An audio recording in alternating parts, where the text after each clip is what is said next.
Okay, so we're going to be making a video about using NinjaTrader to make a strategy.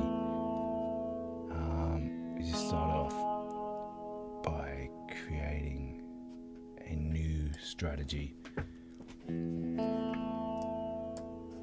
going to just do a simple moving average crossover thing. Call that small cross, SMA cross. Call this SMA period.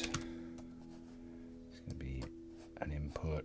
We're going to say if the price, closing price, is greater than the moving average, greater than this moving average using default input, and period is going to be set to the input small period. Okay, if that's the case, then we're going to enter a long position.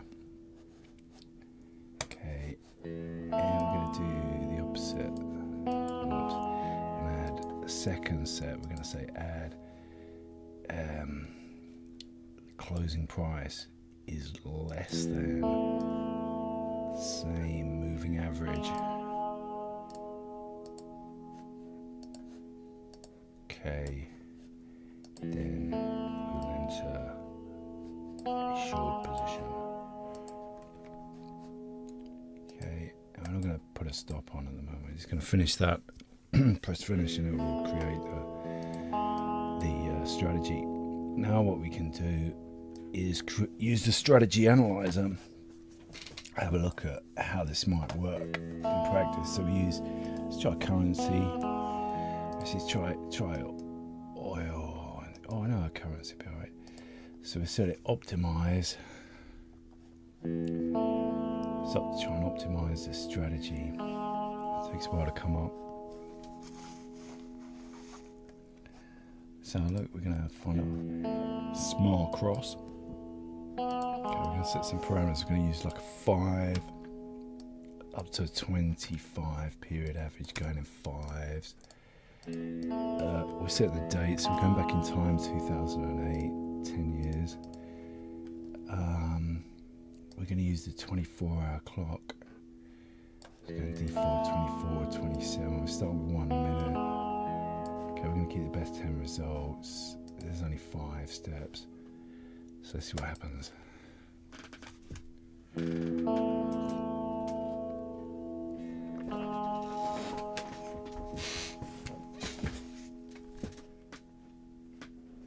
Takes a little while. Just waiting for it to run. It's quite a fast computer, this, so it shouldn't be too long.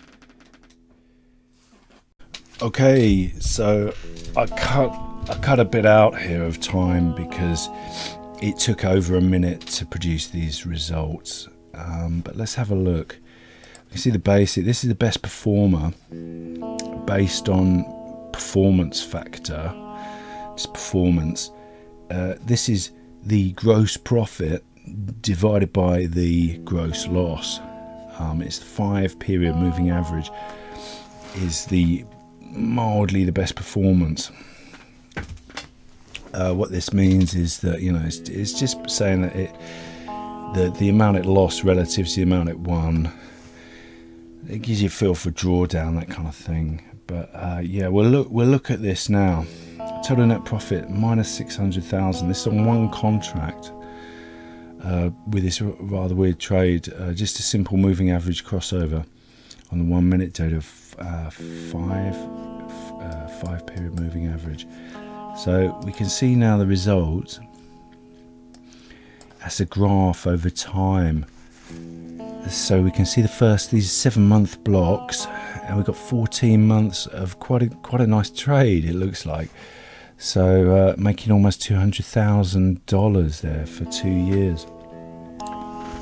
had we started, had we based our assessment on these 2 years and then traded with this, it would have just lost a lot of money going forwards.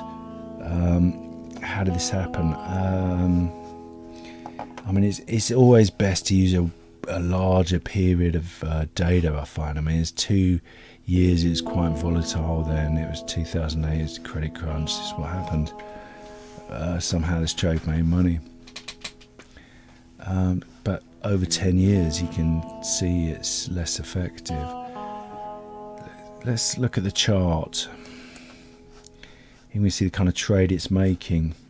What stands out when you look at these sometimes is you see these big green, the moves, the trades where it's moving is more visible, but really you're losing money.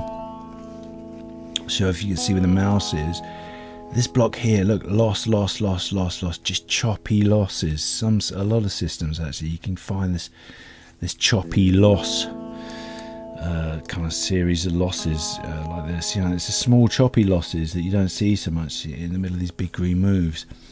See, with trend following is that they're just adding up. There's so much choppy stuff. That's what this is leads to this decline. In profit. The loss is it's mainly those choppy trades that maybe don't show up so much. Anyway, I think for more analysis, I'm going to use a shorter period of time so it calculates quicker. I can show you some more on this. I guess before is the daily net profit. I'm not sure how long. It's probably going to take too long to calculate. So this kind of stuff, I mean, it's a bit hard to say, isn't it, looking at that? I mean, the red's more dense, there's a more loss than there is win. These are the green wins over time relative. It is the big wins actually in that early period that were, the density of larger wins that were actually making it make money relative to the pretty regular loss pattern that we see throughout.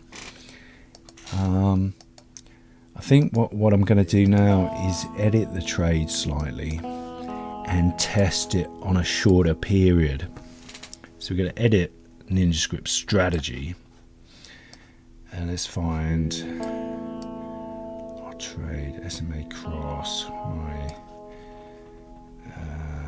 SMA cross. Okay. So we go to next. Actually, this is where I'm going to switch to the code. Okay, you can just set this up. To be fair, it's pretty easy. Stop loss. You set a stop loss here. Price, ticks, value. Okay, so I set 100 ticks there. What would that make a difference? I wanted to set 50 ticks. This is why I want to set code. You can do this user defined period. So okay, let's go back, let's do it all in here. So this is like stop loss. Okay, so that didn't take half as long actually. That was pretty quick, but I cut it anyway. So here are the new results. As even Performance Factor is still losing.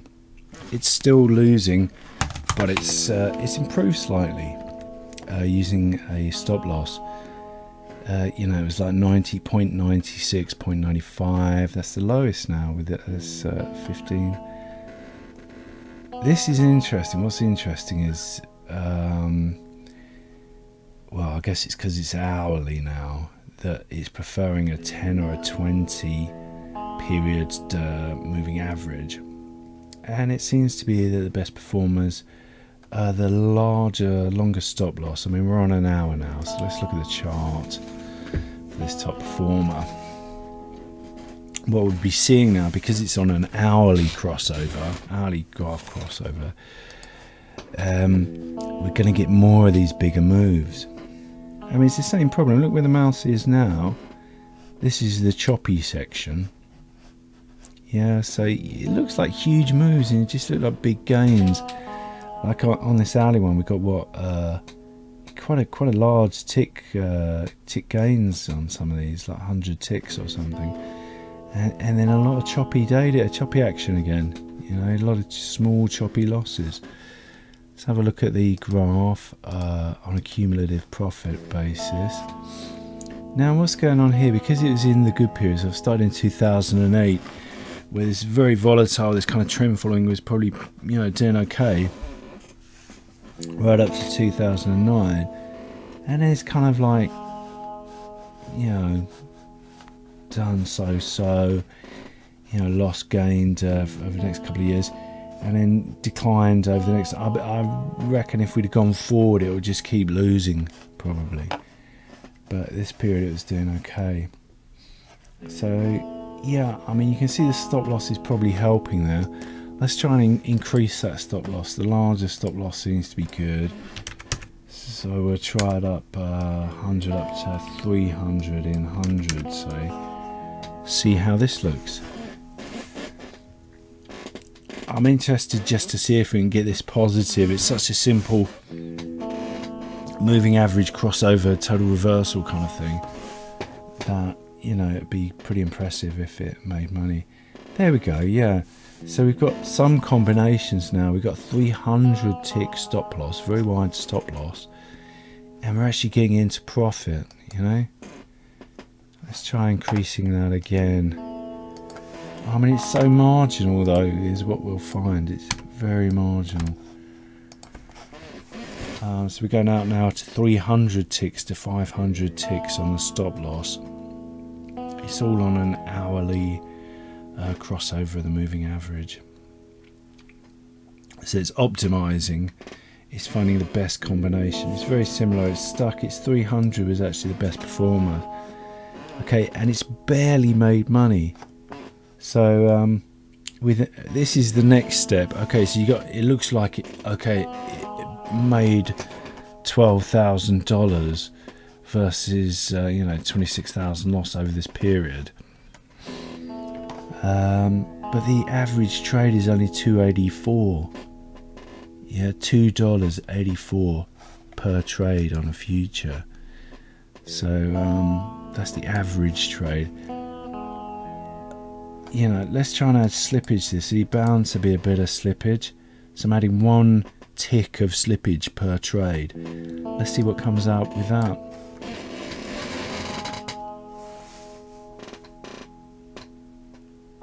Give it a minute. Have a look.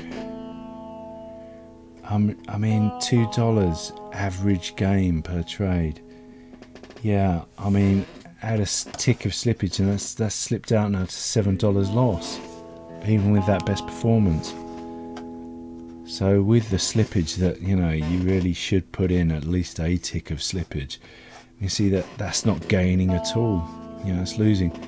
And let's try and extend this out to the period, the full period where we would expect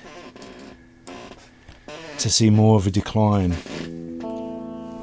So, you know, this is like just a bit of an introduction to how NinjaTrader, if you've ever thought about these crazy ideas and just couldn't work out, you know, maybe it looked okay on a graph and you weren't 100% sure if it might make